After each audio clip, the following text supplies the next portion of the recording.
What's going on, everybody? Welcome to yet another episode of Eastern Current Fishing. Tonight we got four of us on, and we're going to talk about what could be a controversial topic, and that is, have electronics ruined fishing, and have they helped fishing? Like, we're going to kind of discuss that line of what's too much as far as electronics and technology. What should we allow? What should we not allow? Are we screwing ourselves by fishing certain ways or using different bits of technology to help us and aid us, anywhere from the bass world to the saltwater world, inshore and offshore. I think it'll be an interesting topic. Also kind of discuss what's going on as our fall fishing heats up here in North Carolina, and get into that a little bit. But excited for our guests we've got on tonight. Before I introduce them, I do want to share with y'all that we are really boosting up our efforts over on Patreon.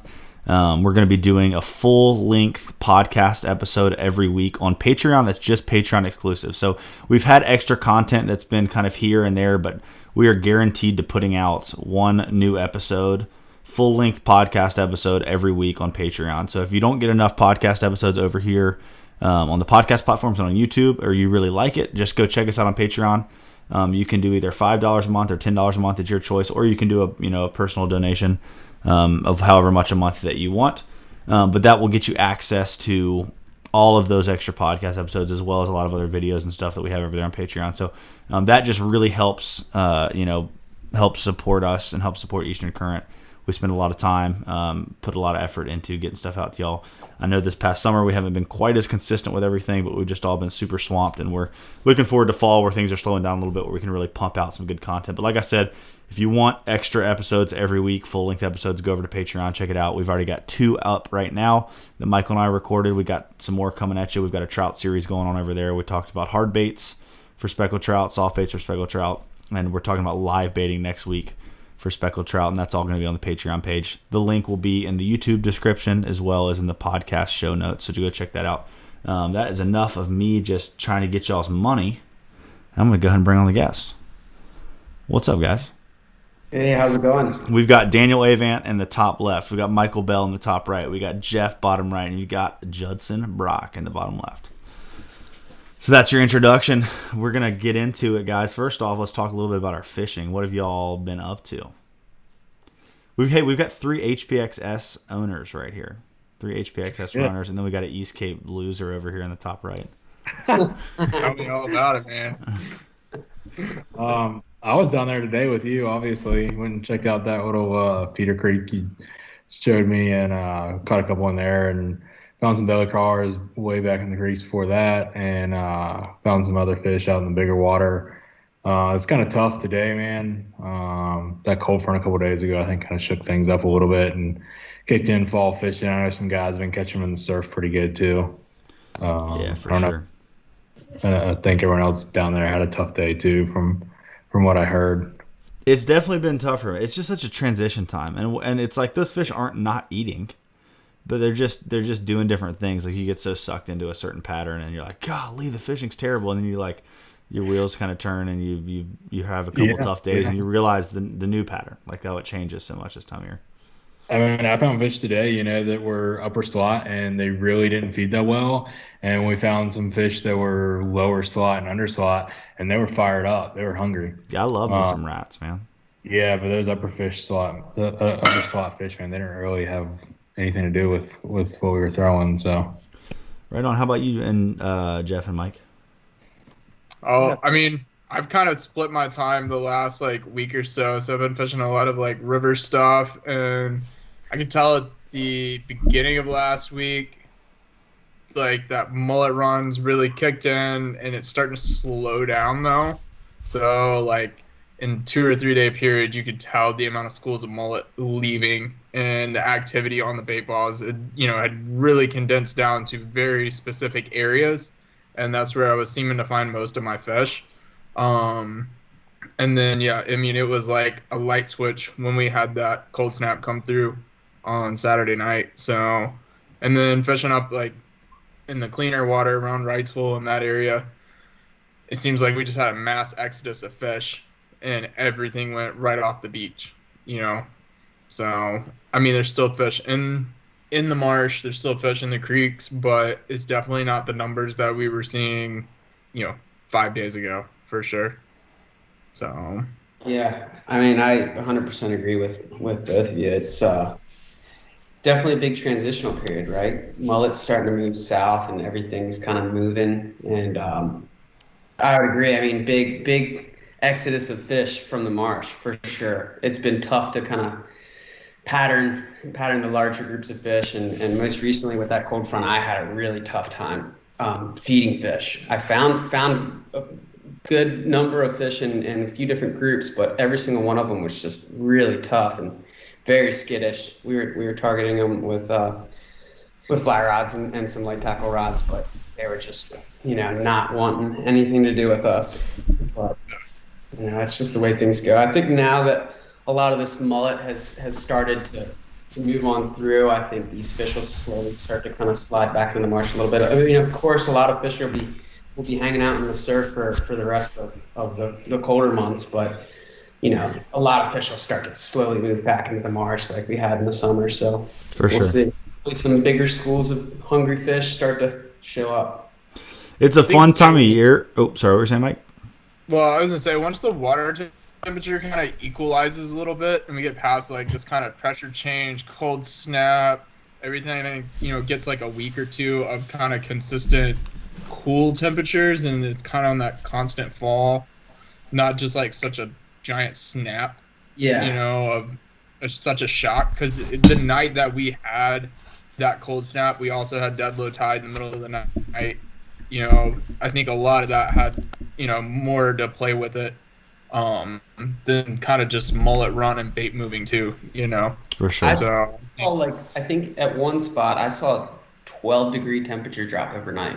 Now, once the tide kind of circulated a little bit, it equalized, right? It kind of, right, normalized a little bit. But I saw at one point a huge temperature drop, and I think that had a lot to do with those fish being shut down. Was that probably in a very shallow area that you saw that big change? Yeah, I mean, it was, I think, earlier on in the day, earlier on in the morning. I think that tide was still maybe mid-tide, if I remember correctly. And once it just circulated out a little bit, got through midday, it started to kind of normalize a little bit, get back into the mid-70s or so. But I think I was measuring like mid-60s, upper 60s. Yeah. It's a fun time of year because it keeps you on your toes big time. Like, stuff's changing every day. And it can be for the worst. Like, sometimes it screws you, but then sometimes you go out there and you're like, oh, I'm going to go to trout fish for a little bit. And it's like, I had 9 reds on top water and the trout bite was super good. Like, you can have these really epic days this time of year. But it's definitely so transitionary. Like, one of the biggest things I see inshore is, and we're not even talking about electronics, but we'll talk about this a little bit longer, but, is the change of bait source. Like, these fish are so keyed in on mullet, like, for the past month and a half as they've been dumping out into the ocean, and now they're like, the shrimp is the next thing to leave and move out of the ocean as it gets a little cooler, and so now they're like back in the creeks looking for the shrimp, like, and there's no bait back there. The nice thing about sight fishing in a lot of the areas where those dang big mullet are so annoying all summer, because you get in there and they start spooking and mud everything up and wake all over the place, and your clients are like, is that a redfish? Is that a redfish? Is that a redfish? And I'm like, nope, that's a mullet. Nope, that's a mullet. Nope, that's a mullet. I don't have to say that anymore, which is nice. Which I'm fine saying it, but they can definitely get in the way, those big mullet. And I think it can be a really cool little short time of like summer fishing without all the mullet around. You get some good belly crawling activity before all the shrimp leave. And talking about how a lot of these fish have been in the surf, man, I was like, there's been a bunch of king mackerel down south, like really close to the beach, and so I was trying that for a second this morning. And we hooked one, and we were in like 8 feet of water. There was big Spanish and kings blowing mullet up, and man, it was literally like a non-stop flow of finger mullet and big hardhead mullet down the beach, like non-stop. Like, it never ended. It was just a buffet of bait, just non-stop for the 45 minutes I was out there. And so, like, it makes sense, like, for any fish. There were sharks out there, dolphins. I'm sure there was big redfish on it. I mean, why not go sit in that surf zone this time of year and feed on those mullet? I mean, it draws a lot of our fish out there. It's just a conveyor belt of food. It's just there's so many different ways to catch fish this time of year. It's almost like hard to pick which one you want to do for the day. You know what I mean? I mean, you Yeah. can go sit at the jetty and go catch big reds. You can go find belly cars on the creeks. You can go try to find trout, early fall trout. It's just so many different things you can go do right now. That was my trouble and struggle for the day, as I tried to do every one of them and didn't really make any of them happen. There's albies. I mean, there's just so much going on, and you just got such limited time to do all of it. For sure.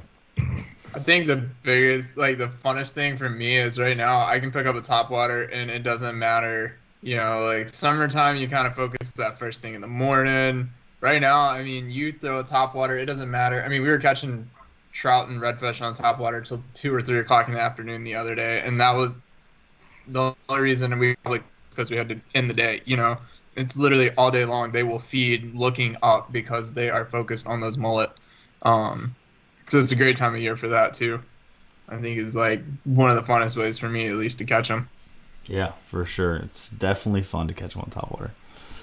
Definitely fun, man. I haven't caught personally. I don't think I've caught a redfish on topwater all summer. I haven't tried. I need to catch one. I need to do that before this summer ends. Maybe I've caught one. I don't know. I need to do it. Golly, I used to go do that a bunch. I'm getting lazy. I used to go do it before my trips and whatnot. But then it would really suck when you caught them decent yourself on topwater, and then you can't get them to eat it when you pick your trip up. But or you're running past that one really juicy looking point. You're like, I'm going to throw a topwater, or I'm going to throw a DOA shrimp on that real quick before I go start my trip and catch a fish, and then can't find them later. I'm just exposing myself here right now. Well, cool. Well, let's jump into the meat of our topic here, which is going to be kind of talking about me and Jeff. How did this come up the other day, Jeff? We were sitting around talking about. We were at Fermental, and after you, me, and John were talking about something about electronics, and I think this was your idea. It may have been. I can't remember. Yeah, we were talking about it, and we just said this would be a great podcast topic. So. Here we are. There's just it was what do you think the biggest invention for we couldn't word it then. I still can't word it now. Most influential invention for the fishing industry. Are we gonna say overall fishing industry or inshore fishing? Or both? This is not. Well, yeah. I mean, if you go both, it's going to be a long podcast. It is. That's true. But you've now confined it. You've confined the topic. To inshore. We'll talk about inshore. Sure. Okay. Sweet. So let's go around. Let's each share our thoughts on that. What was the question? I think that it might be the same for a lot of us, but what is the most influential piece of technology invented for fishing up until now? Who wants to go first? And we've got Dan Avance, owner, operator, CEO, manager, hirer of Avance Marine Electronics. And so he's going to be a really good voice of reason and keep us on track for this topic here. So but if you do need marine electronics done, marine electronic work, Dan, real quick before we get into it, just share with people he's in Wilmington, North Carolina. What are some of the things that you do on boats? I mean, just really anything. I typically tend to work on skiffs and smaller, inshore boats. Sonar, GPS, any type of lights, any basic electrical wiring, trolling motors, batteries. Bilge pumps. Simple. Yeah, bilge pumps, anything simple, quick that people just need knocked out quick that they don't want to wait, for 6 weeks at the bigger, marine dealerships to get stuff done. I can handle pretty quick stuff for people. So, yeah, I mean, just keep it, keeping it simple with marine electronics. I think it's kind of my specialty. Keep everything efficient and keep it simple, stupid. Technical. Yeah, don't get too crazy with it. I like it. Well, cool. All right. Well, since you're already talking, what would your opinion be on the most influential piece of technology? Personally, for me, satellite overlay with GPS. Think about that. Yeah, for me, that is the biggest thing. The whole LiDAR overlay too, where I'm not gonna say exactly what it is because it's kind of a secret, but Well, you've already said it. the People can whole look like it up now. LiDAR thing where it shows all the deep channels and all the holes and all the ledges and everything. I don't know how they get that information. There is CMAP, which CMAP goes around and actually hydrographically surveys everything and then records it and uploads it, and you can buy directly from them or you can buy from me. And they do a lot of offshore stuff, right? CMAP does. Right, Yeah. they're all offshore Ledges stuff, and stuff like that. but Navionics has a LiDAR overlay. And I don't know if it's LiDAR or not. I believe it is, but they have an overlay that allows you to see all the inshore stuff as well. It's not Nice. extremely accurate, but as far as like the river channels and your inlets and stuff like that, it's pretty close. Pretty close. Yeah, that's sweet. Are those Yeah, boats that we see at the docks nice. that have like the poles on the side, like that say survey, and you can tell they've got all these crazy transducers and stuff on their boat? Are those the people that are out there making that stuff? And some of them are. Most of those guys that are making that stuff have this great big giant, super high end, expensive sonar, like submarine looking thing that they pull back behind the boat. Gotcha. Those are the guys that are most of making that. The survey boats, I believe they're either doing like hydrographic surveys for oil companies, or they're doing hydrographic surveys for Corps of Engineers. Okay. I like it. Just for like keeping the inlets open and measuring, washout and channels closing in and stuff like that. I believe that's what they're for.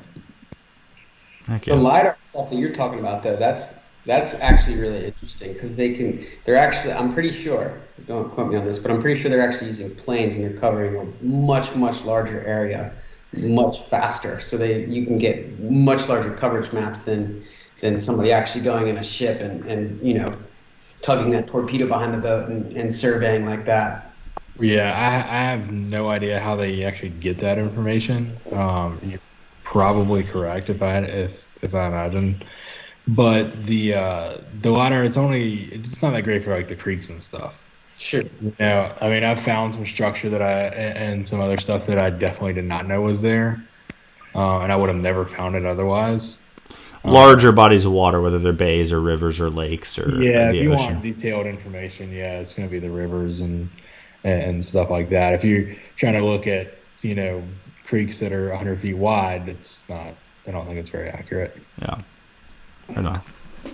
Well, yeah, that's one I didn't even really think about, man. I thought about it, but I just keep thinking about mine, and I'm like, oh, this has got to be what everyone's going to say. But I was glad that you said that, the satellite imaging. I got my phone right here. Hold on. There's so many tools within satellite imaging. So many things you can find out, And Jeff, I know you and I, when we all talk about satellite maps all the time, I look at a satellite map probably 15 times a day, I bet, on my phone, sending pins to each other. We all share pins back and forth all the time. We're all, looking at imaging, looking at channels and creeks and pockets and whatnot. Yeah, I mean, I've got satellite overlay on my SIMRAD, and so the course heading is always up, and I've got active satellite overlay on my SIMRAD. So when I'm running in the dark, I've got all my channel markers, I've got any sandbars, I can actively see the sandbars that are course heading up that I'm running up to. I can see when I'm running up a creek which side the sandbars are on. Where that oyster bar is in the creek, yeah. Yeah, it's super helpful for running out of creeks at night too. When you get done fishing those flooded grass flats in the summer and you're leaving at dark. Yeah. That's been extremely beneficial For sure. All summer. Heck yeah. There you go. Here's the LiDAR, Jud. I don't know if you guys are gonna be able to see it very well on my phone, but I'll give this a shot real quick. Oh yeah, that's awesome. You pull it out a little bit, pull your phone away from the screen a little bit. There you go. Done? Yeah. Yeah, that's cool. It just shows all that texture. Yep. That's how LiDAR is how me and Michael caught hogfish last summer. Yep. On Yeah. CMAPs. Through the CMAP system. Yeah, we were way offshore and we just looked at what looked like a ledge and ran to it and dropped and pretty much doubled up on 20-pound hogfish. Yeah. Thanks to CMAPs. But We've never fished anywhere near here, but let's try dropping to the bottom and see what happens. Well, cool. All right, who's next? Who wants to share their hot topic?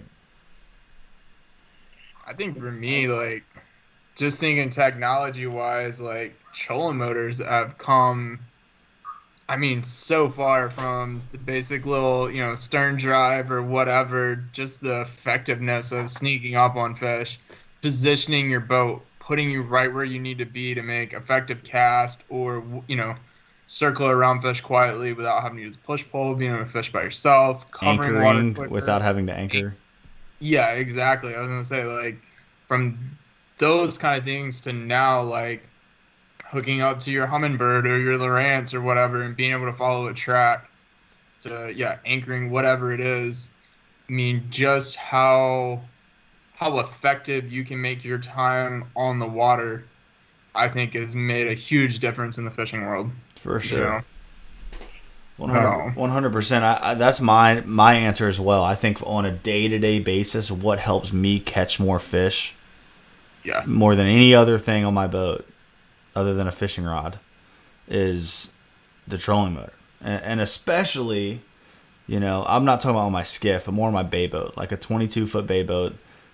And in the summer, I could probably get away the entire summer if I was to bait fish every trip on my bay boat without, which I don't want to bait fish every trip, but without a trolling motor, because the fish a lot of times are on bigger edges. They're out more in the open. You can kind of idle for a second, pick up some speed, drift in, drop an anchor, power pole down, stick it pole, whatever you need to do. But like today, that wasn't happening. I finally had to get into a little creek, and if I didn't have a trolling motor to get that, if I tried to get in the creek with the outboard and fish to the fish that were in the creek, I would have never. I was spooked every single fish out of it, and I was able to kind of creep up in there on the trolling motor and catch them on a bay boat in a creek that was like 3 feet wider than my boat. So it really helps. Right there. Yeah, it really helps. For me, that really helps me at this time of year. A power pole too at the same time, but that's a question I get a lot from clients. They're like, all right, I got a boat and I want to get a power pole, or if I've got to get one, like power pole, trolling motor, what would I get? And I'm always like, man, I would get a trolling motor. You can always anchor or do something else, but the trolling motor allows you to sneakily move around, and you can still anchor with it and whatnot. So I'm with you on that, Mike. I think too, a lot of times, like, shut up, maybe Jeff. this is just me, but like, I drop the trolling motor and I'm poling at the same time. Like, I can turn the trolling motor off, pole, a 40, 50 yard stretch, cover it effectively, turn the trolling motor back on, move, 100 yards down, cut it back off, and go back to poling. It just makes that time super effective in there. But sorry, Jeff. No, I 100% agree. But that's no fun. We gotta choose something else. You gotta pick something else, Jud. What the? Oh my gosh, man! All right, treble hooks. Treble hooks. I'm just kidding. I count as technology related. Does it have to be? Yeah, they took a welder and they added 2 more hooks to a normal hook. Just stick with your under gunnel lights. Under gunnel lights. No, I think maybe the next most. I think tide apps on my phone is a big one. Like, and I used to pay attention. Like, okay, the low tide is at this time, high tide's at this time. Cool. Like, it's not low tide, it's not high tide. But like, the more and more sight fishing I've done over the past years and really started to learn, there are so many spots that turn on at exact tides, like exact amounts into the tide, and being able to sit there on my phone and constantly pay attention to. I know I probably have some trips where clients, I'm like, golly, that dude keeps texting. Like, they think, but I'm always like pulling up my tide app, trying to think about, because you got to think, especially in that, dirty water, like fishing some of the coastal rivers like we have in North Carolina, South Carolina, Georgia.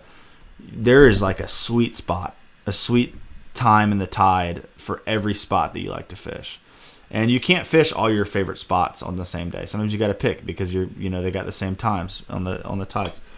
But being able to, check all my different tide stations around and get a really good pinpoint on what my tide's doing, where it's at, Jeff kind of enlightened me into following the actual NOAA tables and seeing like, okay, this is the predicted tide, but it actually got a little bit bigger or a little bit smaller. Like, and knowing, yesterday we had the same wind and the tide didn't quite get as low as it was supposed to. And so like I've screwed myself on trips before because I went to, I was saving this one bank that I thought was really going to be good, but the tide was predicted to be low enough, but because of the wind direction the past couple of days, it wasn't getting there.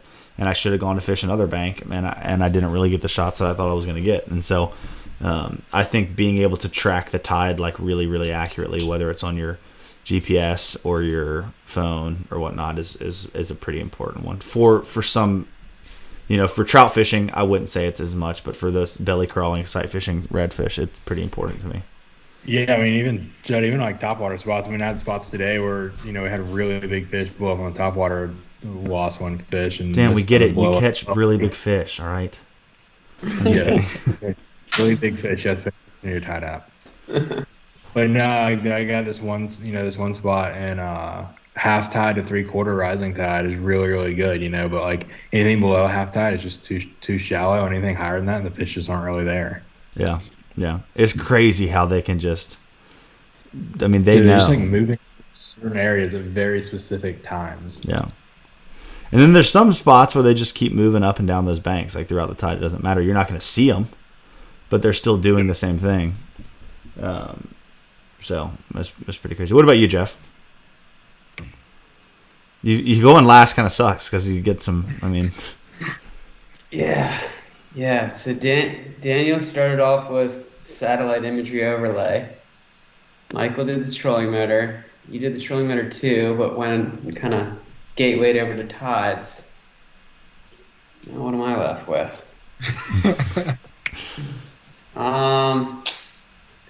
We'll go with side imaging. Side imaging sonar. Oh. Right? I think that's a pretty amazing invention. It was invented way before it was brought into fishing for surveying purposes, but since it's been brought into fishing, I think it's definitely been a huge benefit and great invention for fishing, right? Not necessarily just to find fish, but to find that structure.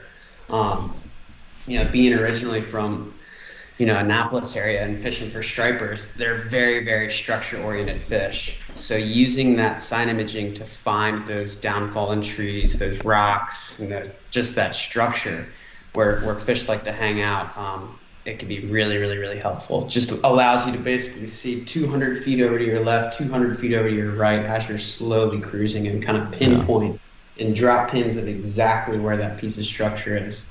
And, I know that also works really well for nearshore fishing. When you're in less than 50 feet of water or so and you're fishing some nearshore ledges or some bottom structure, you can really pinpoint exactly where that ledge is. And for sure. It's just really important to be able to find exactly that spot and then kind of bringing in the trolling motor, right? Not power pull down, but spot lock down on that spot and fish it. It's just, technology has changed the game in that regard. Before, you'd basically be going off of a GPS point and dropping an anchor and hoping that the tide swings you right perfectly just over that spot. But, with down imaging, sonar, and trolling motors, you can fish where you want to. Yeah, exactly where you want to. Hey Jeff, what's your kind of minimum depth that you think side scan works well? Because most of the time I'm in situations where it's too shallow for side scan to really be beneficial for what I'm doing. I think 10 feet. Yeah, that's kind of what I thought too. I think you can kind of get away with that 7-8 feet sometimes, but 10 feet and more is great. 30 feet of water I feel like is like money. You can read really, really well. Yeah. Mm-hmm. Yeah, that's where I think it's really effective in the Chesapeake, I think. Just being able to pinpoint that structure. You can actually see, if you bigger fish and good quality sonar, you can actually see fish pretty well. I was playing around with it and slowly cruising through the intercoastal, and a pod of dolphins came by, and it was like a perfect outline of a dolphin, and it's come a long way, and it's very, very clear. But you do need a little bit of depth. You're not going to see fish in 3 feet of water as you're cruising through it, right? It's not. you don't really get the beam out that far, I don't think. So, How have you been able to find like any schools of redfish on your side scan? Or, like, have you like clearly gone by a school like just to play around with it, so you can kind of be able to tell exactly what the school of fish looks like on your side scan? that's funny. I think I actually did. So I knew there was a group of fish in this general area on some of these docks, and it was a bunch of docks in this area. I'm not going to say exactly where, but Jud knew where they were. I did not. I went and side imaging all these docks, and I dropped like 3 pins on 3 different docks in this area, and I was able to match. He nailed it. I was able to match up at least one of them with one of the docks that actually had fish on it. So I haven't played around with it all that much because I'm always on my skiff, and the side imaging is on my bigger boat.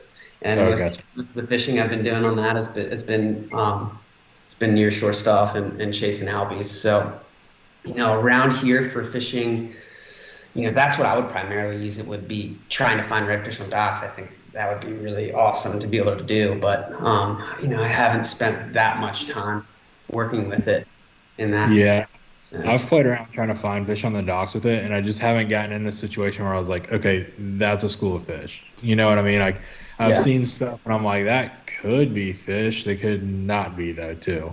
I haven't found anything, the concrete evidence that, like, hey, I know for a fact this is what fish look like. This is what I'm going to do. I'm going to go scan docks until I find this. I think Yeah. it would a really good way to learn would be to if you were catching redfish really off a dock and then scanned it hard. Like you're like, okay, I know they're down there right now, and then drive around it at a bunch of different angles and really see what it looks like, and then turn around and go try to replicate it. Because I mean, I've said the most I've played around with side scan has been up on. I've got it on my skiff, and now it's not working again. I've had 2 brand new units. I've got one for my skiff and one for my Pathfinder that I've had since May that I haven't put on either one of my boats. That are like the brand new low rants with side scan, and I haven't put either one of my boats. So I've got no excuses. But I've fished one day with. Right here, let him do it for you. I know I'm gonna have to. Well, Dan's so sick and tired probably of me being like, "Hey, man," and Michael's tired of house projects. Dan's tired of electronics on my boats. So I've got to find new friends to pick on. If it wasn't even the right one. Yeah, I know. We put the wrong What'd you say, transducer Dan? with the wrong. I helped Judge put a transducer on a skiff last time, and he was like, "Yeah, this is the one." I'm like, "All right, we'll put this one on there." And then like it didn't even fit the back of his GPS unit. I was like, No, it fit the back of the GPS unit. I think the GPS was shot. I bought it off I'm Facebook I'm Marketplace. just giving Jed a hard time. But It was like an outdated. it had a one. blue Like, cord, and it didn't looked match like a up or blue cord. All right. It didn't. No, it was for like the right model. I don't know. It just like your software wasn't updated enough to run the transducer or something. There was something wrong with it. I bet it was I bet it wasn't even a transducer, honestly. Oh, But yeah, I think like the side scan's badass. What were you saying, Mike? well, I was gonna say like the side scan. I don't have on my boat. I've got an older Semrad unit on mine. Y'all keep talking for 1 But- second. I'll be right back. One of our buddies has one on his C Pro that we take out some, and the nearshore stuff, like you were talking, 50, 75 feet of water it's money to, go up and see. I mean, you can see how the sand's piled up. So if you're fishing one piece of structure, one side's better than the other, depending on current flows, a lot of that stuff. And just being able to, figure out, especially with a trolling motor and having spot lock now in those situations where you're not having to drop an anchor in that deep of water and try to hang and float perfectly, side scan, look exactly what you're wanting, be able to spot lock and drop and know that you're going right on top of where you need to be at. And being able to really pick apart that structure and figure out what is good and what is bad. It may take you a little while to learn how to read the graph and what shows up good and what doesn't. But, once you start playing around with it, that stuff makes a huge difference in how effectively you can cover those nearshore wrecks or ledges or whatever it is. It's going to hold fish. I will say that I have side imaging on both my bigger boat and my smaller skiff, and the side imaging on my bigger boat is substantially better than what's on my skiff, just because of the the frequency that it has. I think it only goes up to maybe like 280 or maybe 400 hertz on my skiff, where I think it goes up to it's like maybe like 1,000 megahertz or something like that. So just way higher frequency on the. It's a nicer unit, right? What it comes down to is it's a nicer unit, but the amount of detail that comes off on the graph with the higher frequency is substantially better, to the point where, I mean, you can actually pinpoint and see fish on it, as opposed to the other one, the other side imaging with lower frequency. You can't quite see the detail that the other unit provides. Well, I was gonna say, like, I know I've been out there and using side scan on my friend's boat.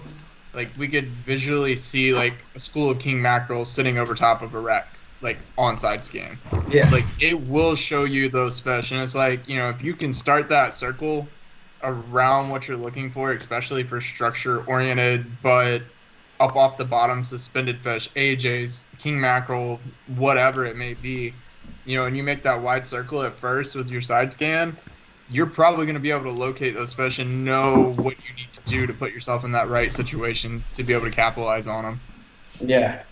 Yeah, I mean, I've seen some pictures of some guys down in Florida with side imaging right on some bridges, and you can see like the shape of the tarpon's face just in so much detail that you can identify the species, right? You can see like the tarpon's mouth, just the way it's shaped, and you can tell that is a tarpon for sure. Yeah, it's so cool. Dude, I think part of it too is like understanding how to truly use your side scan.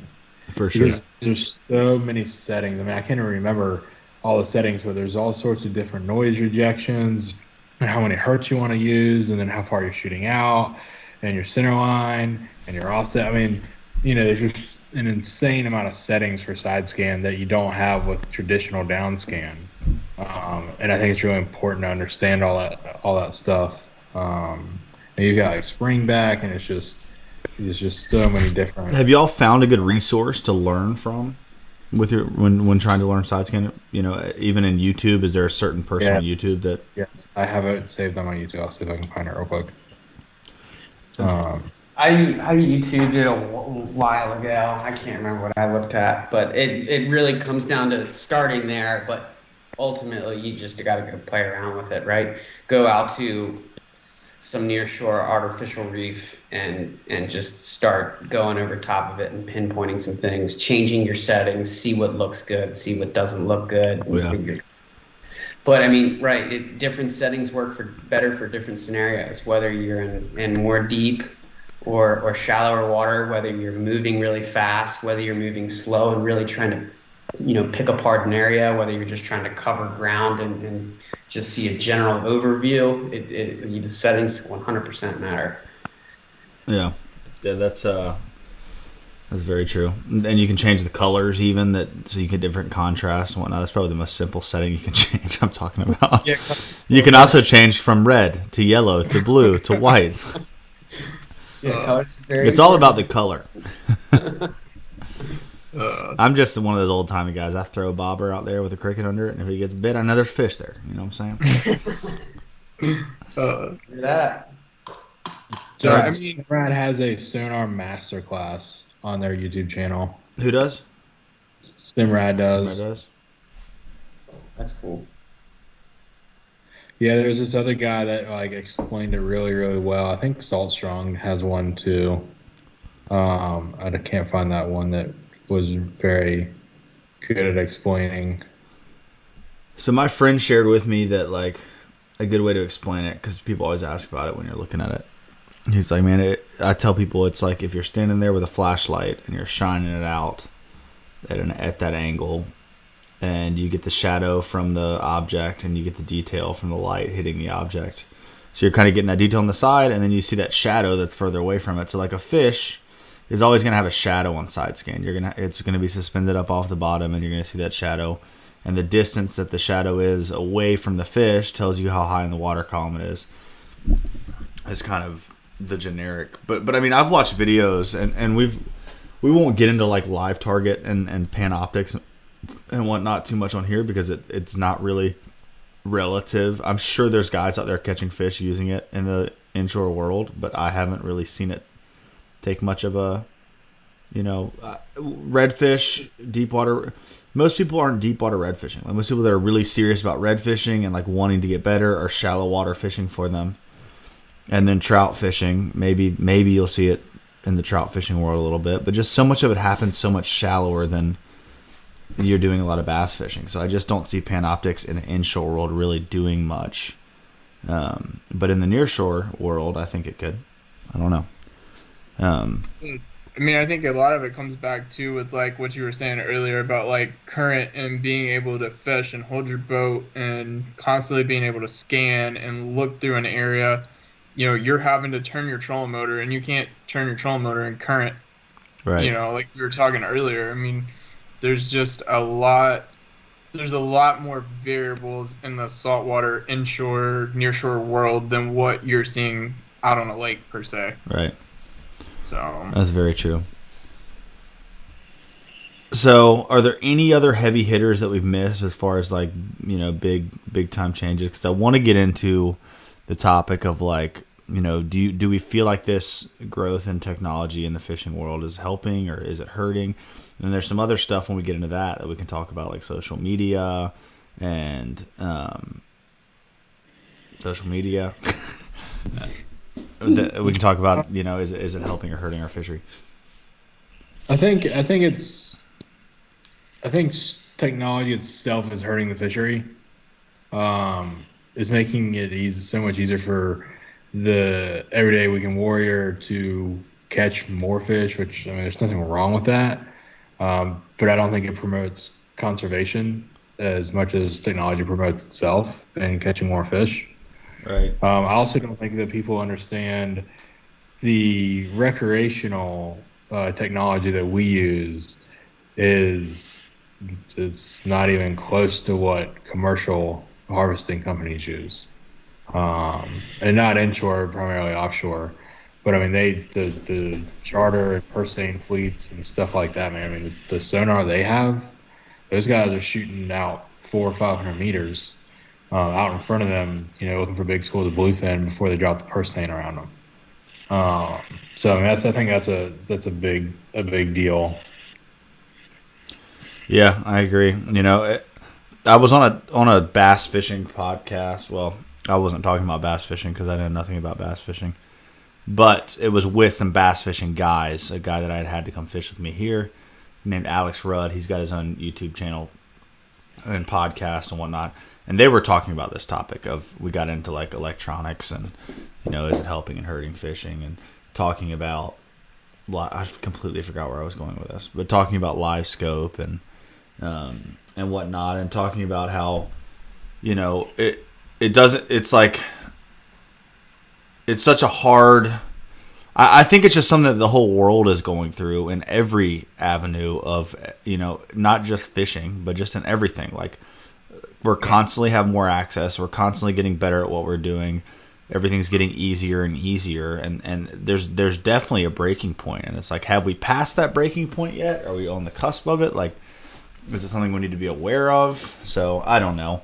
It definitely takes away from, I mean, there's just something so nice about going out on the water, trying a new place, just throwing a topwater down the bank and getting blown up by a bunch of fish and realizing, hey, there's a bunch of fish there, as opposed to all this, I don't know. It's all fun, though, because I love the scouting. I love sitting there looking at Google Maps. I love trying to figure out where, the next best place is, or where the trout might be laying because the inlet bottom changed and it's probably pushed them onto a different bank. Like, there's just so many fun things about that, but I don't know. I'm kind of talking in circles here.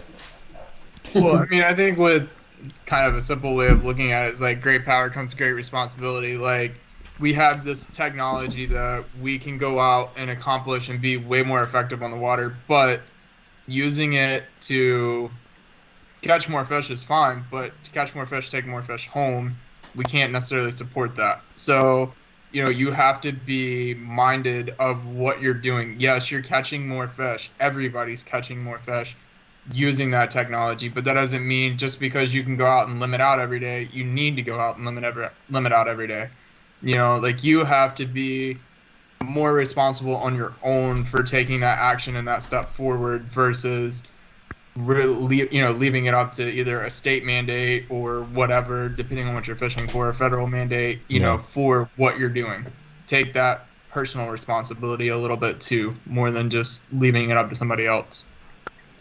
Yeah, for sure. I think that comes to a lot of it, and I think catch and release is catching on more and more with people. There's still a lot of people that aren't doing catch and release, but also like just beating up areas. Just because you can catch fish there, like getting away. That's the hardest thing in fishing is to like get out of your comfort zone. Like go do something that maybe isn't going to work because you want to learn. Because learning becomes more important to you than catching fish. And I feel like if every day when you're out in the water and that can be your mindset of like today it's more important for me to learn how to become a better fisherman, learn new areas to fish, learn new techniques. You're going to constantly be throwing yourself out in the water as opposed to when you go to the same two spots every time and keep beating them up. And some days you catch them, some days you don't. There's really nothing to it. And I totally get the argument of like, oh, I only get to get out, every third weekend. But I don't think the principle really changes. I'm not saying don't go back and fish that stuff, but don't just go do the same thing every time expecting the exact same results every time because the fish move, they change, patterns change, they're eating different things, they're hanging out in different areas. I don't know. What do y'all think about that? No. I mean, I think in correlation to what you kind of said, Jud, too, is like I think we get very reliant on our technology. We get so focused on, oh, this spot looks good on Google Maps. Oh, this spot doesn't look good. Oh, this spot, I'm not reading any fish on the fish finder. There must not be any fish here. Right. I don't think that's always necessarily true. I mean, a lot of times I'll go back in a big creek and just get lost and not look at the GPS to see where I am for hours. The next thing you know, I found 2 or 3 new spots that I would have never checked if I had just looked at Google Maps. I think just people find spots on Google Maps. They run to one spot and they check it real quick and there's no fish there, and then they run to another spot and they check that spot. I think we just sometimes take a step back and just get out there and fish and see what you find. Too. For sure. There's no substitute for time in the water. That's for sure. No. What do y'all think the biggest killer of, good inshore fishing is as far as technology goes? I feel like a lot of it has to do with picture sharing. Social media. Yeah, it's a blessing and a curse, particularly for people who are in the fishing industry, right? It's a double-edged sword. Yeah, for sure, because it promotes your business. It kind of shows your customer that you're catching fish, and it also just gets people excited to go out and come fishing with you. So I totally get that. But at the same time, it gets more people out fishing those spots that you had kind of all to yourself the day before, and you doing your own thing out chasing false albacore. Next thing you know, there's a bunch of boats out there. So things like that, it's a totally double-edged sword. It's tough. It's a tough one, right? It is a blessing and a curse. I don't know what else to say about it. Well, I mean, let's look at it this way. Like, we've all fished our whole lives in our own areas, but we've all fished heavily here for about 10, 12 years. Like, really focusing hard on our fishing and becoming good inshore anglers here for 10, 12 years. And at the beginning of that time, 12 years ago, Instagram was like really new, and very few people had it, and it definitely wasn't influential, especially not in. I mean, there was no such thing as the influencer. No one was becoming famous on Instagram. It was like you and your small circle of people that you posted. You had like, oh man, you got 100 followers, man, that's crazy. You have it was like your close friends like followed you on Instagram, and golly, man, we would go out and for a Saturday and Sunday and pull around and see like 1 or 2 other boats fishing shallow water in the creeks and whatnot. And they weren't polling boats. It was like a John boat. You're like, holy crap, where did that Jones Brothers flat bottom boat come from? Like I've never seen some of it. You know what I mean? Like, and that was 10, 12 years ago. And now the prominent skiff, the prominent boat you see on the water is a skiff. Honestly, if you're fishing inshore, you're running into more skiffs than anything else. And cool and great and everything, but it's like that double-edged sword just keeps slicing one way more than the other as far as it's just getting more and more exposure. And I can't say anything. I mean, I'm sitting here, we're making a podcast right now telling people how to go catch fish. Like I'm all about people getting out there and doing it, but you know, it does make it tougher. The more people out there, the easier the fish get, the more technology, all that blah, blah, blah. It's just this, it's really just this big spiral of good and bad mixed together. Right. I mean, it definitely, it's huge for your business, right? Right. It helps promote your business, helps you get customers. But at the same time, there is that negative consequence of more people are out fishing and there's less fish, right? There's less fish, which also hurts your business. Right. So it's definitely one of those things where, you know, you do one thing because you think it helps, but then at the ultimately it kind of hurts you. So then it's just like, man, social media is one of those hard topics and you know, it's, yeah, I don't know. Well, because you can always kind of sit there and be like, what I'm doing is really not making that much of a difference. You know what I mean? Like no one started fishing because of me, but it's just this combination of like a lot of things, you know, I don't know. I'm all about people fishing. I think life's short. You need to get out there and enjoy it, but we need to 100%. be good stewards of our resource. And it doesn't make me mad to see more skiffs. I mean, selfishly, I wish that I never saw another boat on the water, but at the same time, I'm like, I want people to have this passion that I have. Yeah. I want people to feel this hate that I feel sometimes for redfish. I mean, dude, today is Tuesday, mid-October, and I saw 4 other skiffs on the water today. Wow. Yeah. And you and I were in the same creek and didn't even know it. Yeah. You know, and That's why I got that invisible spray for my boats. I did see your bait there floating in the water, though. I wasn't bait fishing, dude. I was fishing fish bites.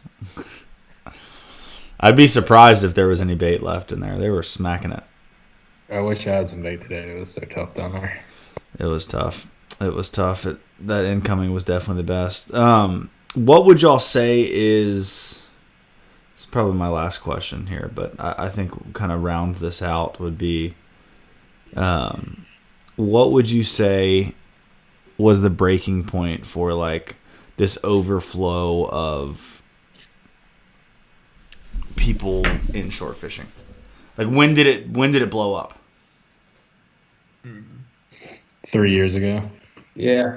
3 years ago? Yeah.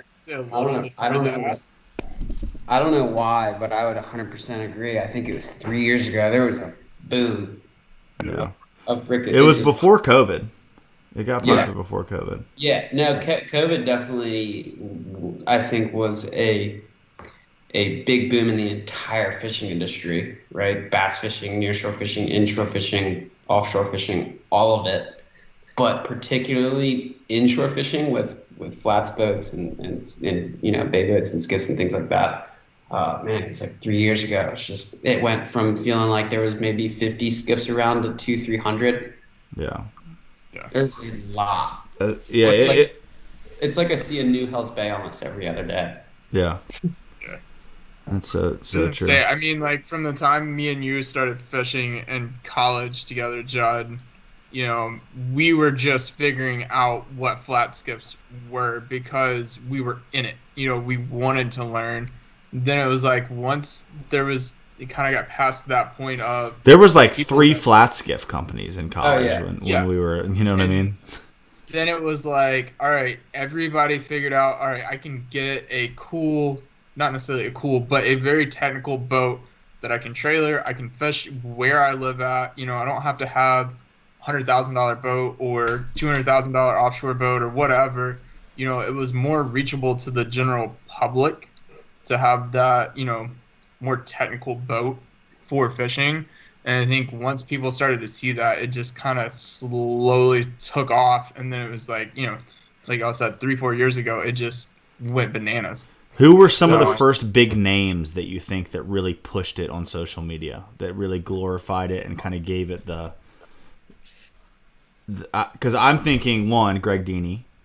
I was about to say Greg Deeney. Bulls on Top, one of those, one of the first like slow-mo, sexy topwater redfish eat videos you've ever seen, where you're like, holy crap, that's sick. I want to do that. I'd say Silver Kings probably pushed it a Silver little Kings bit. pushed it for sure.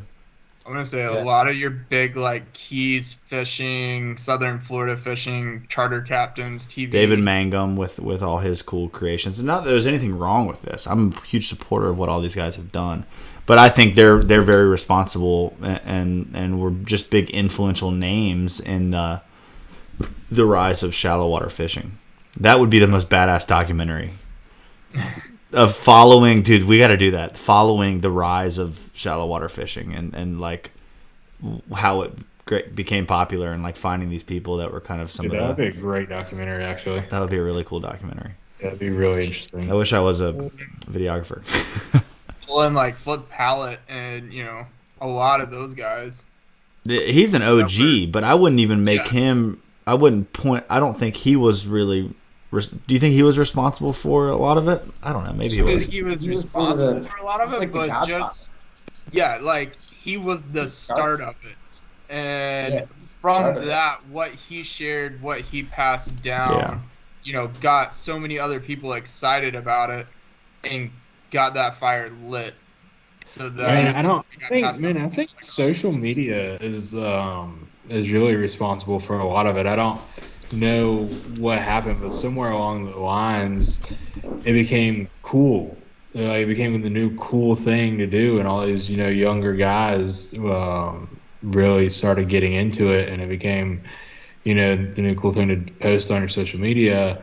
And I think that really blew it up, because if you think about anything about Flip and you go back and you'll get Jose Webe with the Spanish Fly Show, they've been doing that stuff forever. Yeah. And you had like all your guys that are were into it already, but it wasn't like the cool thing to do.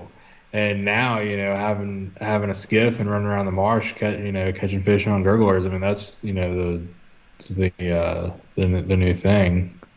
For sure, it's definitely got this, and the way you said that, Dan, kind of made me think it really was like a micro influencers. So like people on social media that weren't like these massive names, but all of a sudden there was all these people that were doing it, that were posting on social media, and it's fun and cool and it's intriguing. And like, of course, if you go out and you sight fish a redfish on the bank, you're going to be freaking fired up about it, and you're going to post about it, and you're going to show how cool it is. And then you get these artistic people in it, and they start doing films and like Bad Fish, they did a lot of early on. I was just getting ready to bring them up. I think like the mix of the new like modern film, like the hipster outdoorsman music, right? Exactly, the mix of that, the shallow water fishing game mixed with the cool music, and the slow-mo shots of the skiffs coming around corners, throwing water everywhere.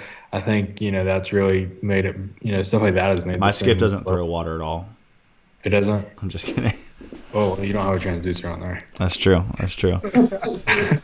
No, you're right though, Dan. It was just a big combination of everything. And I'm curious if for y'all that are listening to this podcast, if you're still listening to us just talk and talk and talk, leave a comment and share with us what y'all think it is, because I'm curious, because I think it can be a little different for everyone. I think it was it's definitely overall the rise of social media, just how it exposed everything more, and more people got into all kinds of different things because they could see it, they could feel it, they could understand it more.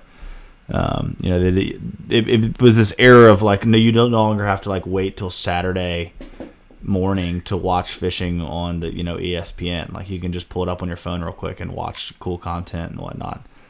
And so obviously when content and learning is so much more readily available, more people are going to be out there trying to put it to work.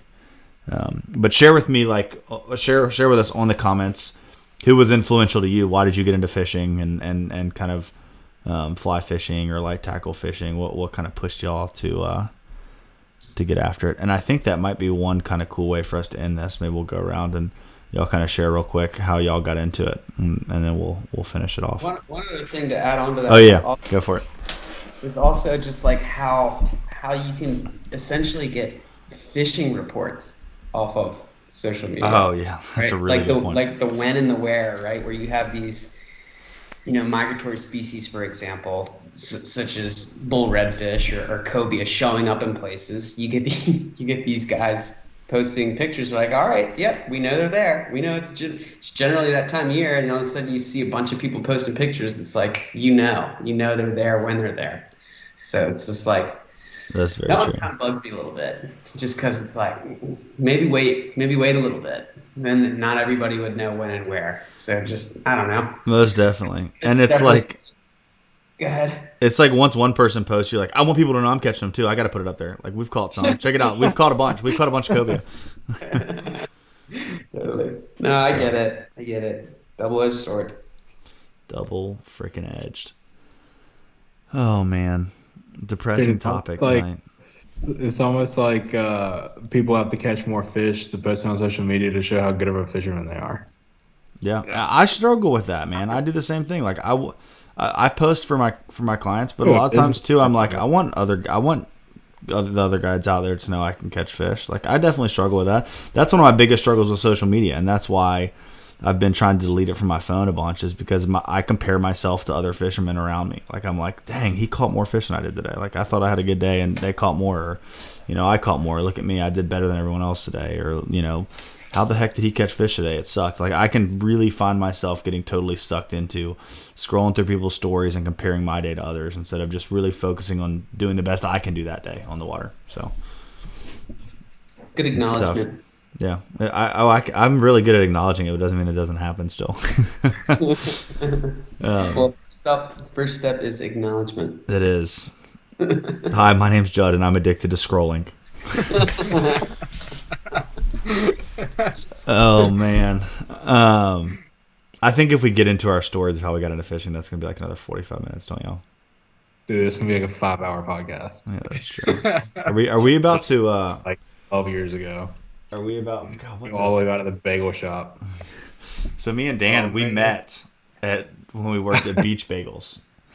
Way back in the day. This was like freshman year of college, I think. That was when they had one location. Yeah, one location at Wrightsville Beach, and their bagels are actually good. Now their bagels kind of suck. I had a client the other day ask me how me and you met, Jud, and I'm like, well, we met in a parking lot because I'm a creeper and Jud had a sage sticker on the back of his truck. Don't say I had a sage sticker on my truck. No, Michael comes up and he's like, hey, do you fly fish? I was like, yeah. Doesn't it look like I freaking fly fish? I'm just kidding. He's like, I saw your sage sticker, and then I think the next day we drove to freaking like Salisbury to buy a bunch of chickens because I used to raise farm animals a bunch in college. So Mike's like, yeah, I'll do on a 3-hour drive with you to go pick up some chickens. Oh, that was funny. And then, like a month later, we were roommates, and our house was called the Zoo. The zoo. For the entire time we lived together. And when we lived at the zoo, one day Jeff was riding his bike home, and he was like, me and Mike were casting fly rods in the yard, and he just pulled in, and he was like, yeah, you guys fly fish? yeah, you fly fish? Oh, cool. I didn't know fly fish. Isn't that awesome that like it was hard to meet someone else back then that fly fished? Yeah. Crazy. I mean, I was literally ready to transfer to app because I was so used to, being able to walk out the door and be fishing, within 30 minutes in the mountains and going and doing it myself. But down here, not having a boat, not having a kayak or some way to access the water, and then just how closed off the banks are and private here. It's not like you can go pond fish or whatever. Right. It took me a long time to finally find a fishing buddy, and that was Jud for me. I'll be your fishing buddy. Mm-hmm. I still have the original boat that we started on sitting on the yard. Heck yeah. Yeah. I think we need to make like a short film of a bunch of dudes just like walking up to each other and like, hey, do you fly fish? We really should. And it's like we all keep joining up, like one of those commercials where like people keep like joining each other walking down the halls, but it's like one person walking. He's like, hey, do you fly fish? Yeah. And then you start walking together, and then another one, hey, do you fly fish? Yeah. And then you just keep adding on. Just about everyone you asked in Wrightsville Beach now would say, yeah, for sure. Right. So funny. I'm not hating. I promise. As long as people stop fishing the Carolina rig and let me fish a Carolina rig with a mullet on it and they go fly fish, I'll be completely happy. I'm just kidding. I've just gotten a little lazy this summer. I've been doing a lot of bait fishing. Dude, bait fishing works. But I'll tell you what I've been getting down with the past 2 evenings a little bit after my trips is the old thumperoo from a speckled trout. Yeah, did you get one this evening? Yeah, I got a 23 this evening actually. Wow. Yeah, one stop and had a handful of fish, missed a couple other ones, and one I got thumped and I felt like a real big one. It was like one of the biggest lizard fish I've ever caught. And it came up and was like head shaking for a second, kind of in the glare, and I was like, "Oh yeah!" And then it was like probably a 4-pound lizard fish. But All right, boys. Baby's crying. It was good catching up. yeah, it was good catching up. We'll wrap it up later, Dan. See you, Dan. See you, Dan. Anything else y'all want to share, boys? Yep, I think that about wraps her up.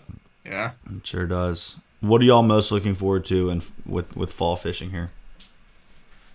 Trout skis.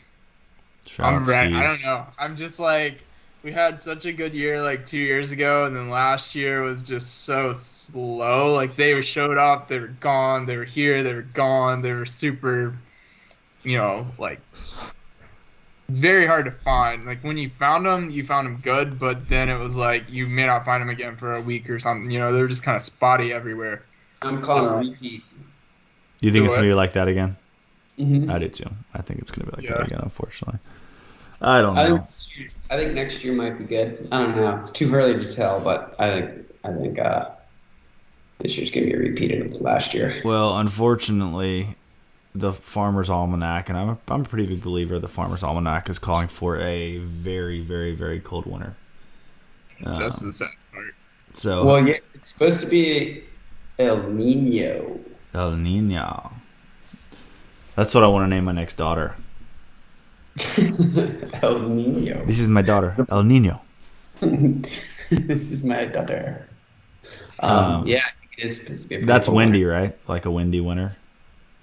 Yeah. Is that what that? What does that mean, El Nino? I thought that had to do with wind. But you're General my Jeff. You're my patterns. weatherman. I always call Jeff. I'm like, what do you think about this forecast? Weatherman Jeff. I don't know, Ellie. I think it's general weather patterns. I don't know. Good question. Come back to me. I'll come back to you. We'll get you next time here on Eastern Current. Well, guys, thanks for coming on. That was fun, and we'll do it again sometimes. You hear? We'll do it again sometime. You hear? All right. Hey, someone else. I just botched it. Someone else give us a goodbye. Go for it, Jeff. Just something really meaningful and from the heart.